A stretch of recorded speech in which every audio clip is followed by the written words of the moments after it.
So hello my lovely dear students, welcome back to my channel. तो आइए समझते हैं कि अनबैलेंस्ड फोर्स क्या होता है।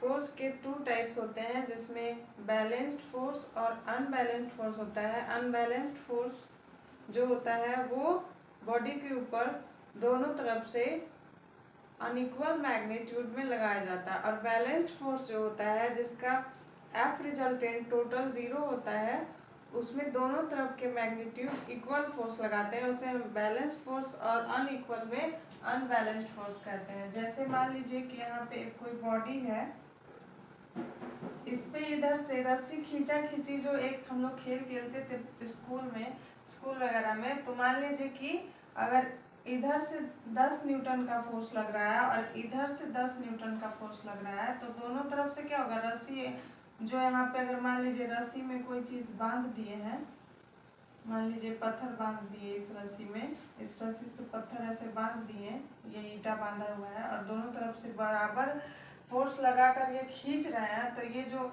पत्थर होगा ये रेस्ट पे होगा और इसका एफ नेट क्या होगा, 0 होगा।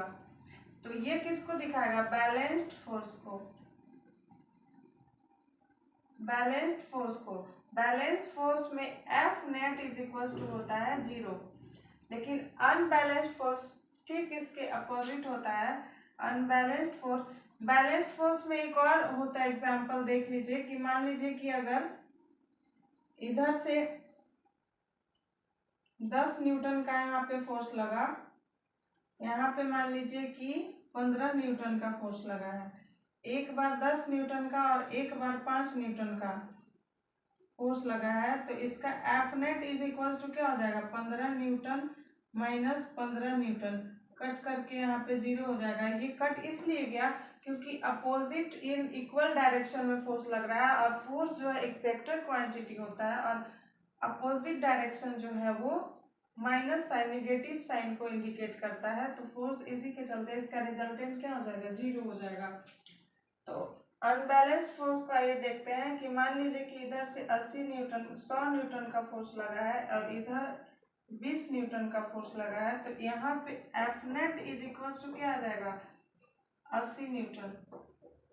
यहाँ पे एफ नेट जो है 80 न्यूटन आ जाएगा। तो आइए अनबैलेंस्ड फोर्स के जो कुछ स्टेटमेंट है उसे रीड करते हैं, देखते हैं क्या कहता है वो। Force applied on the object are unequal in magnitude.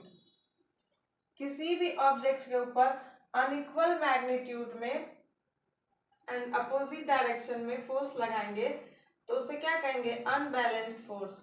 या इक्वल डायरेक्शन में भी लगा सकते हैं, उसे कोई दिक्कत नहीं है।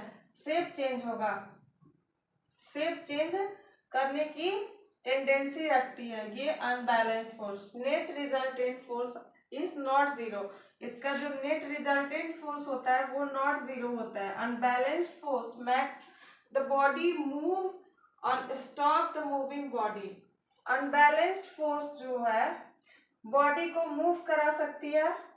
मान लीजिए कि जो अनबैलेंस्ड फोर्स है, यहाँ पे एक कार है, मान लीजिए कि इधर की ओर हम इसे धक्का दे रहे हैं, फोर्स लगा रहे हैं, अनबैलेंस फोर्स एक ही डायरेक्शन में, इधर से कोई फोर्स नहीं लग रहा है, इधर से लग भी रहा है। तो मान लीजिए कि यहाँ पे 5 न्यूटन का फोर्स लगा रहे हैं एकदम धीरे हाथ से, और यहाँ पे 100 न्यूटन का इधर से फोर्स लग रहा है। तो यहाँ पे फोर्स लगाना वैसे जरूरी नहीं है, लेकिन हम एग्जाम्पल के लिए लिए हैं। तो ये कार क्या कर जाएगी, अनबैलेंस फोर्स है, मूव कर जाएगी। तो अनबैलेंस फोर्स का काम यही होता है कि ऑब्जेक्ट को स्टॉप है, रेस्ट पे है, तो उसको मूव कराना। और अगर कोई बॉडी मूविंग है, मान लीजिए कि ये कार अगर मूविंग है, तो इस पे फोर्स लगा करके इसको रोक देना। तो चलती हुई ऑब्जेक्ट को रोकना और रुकी हुई ऑब्जेक्ट को चलाना अनबैलेंस्ड फोर्स का काम होता है। तो ये बोला कि it change the state of rest और motion of an object. So I hope कि ये अनबैलेंस्ड फोर्स और बैलेंस्ड फोर्स आप लोगों को क्लियर हुआ होगा। मेरे चैनल से जुड़िए, मेरे चैनल को सब्सक्राइब कीजिए। वीडियो से अगर आपकी कॉन्सेप्ट क्लियर हो रहे होंगे तो लाइक, सब्सक्राइब, शेयर जरूर करें। Thanks for watching this video.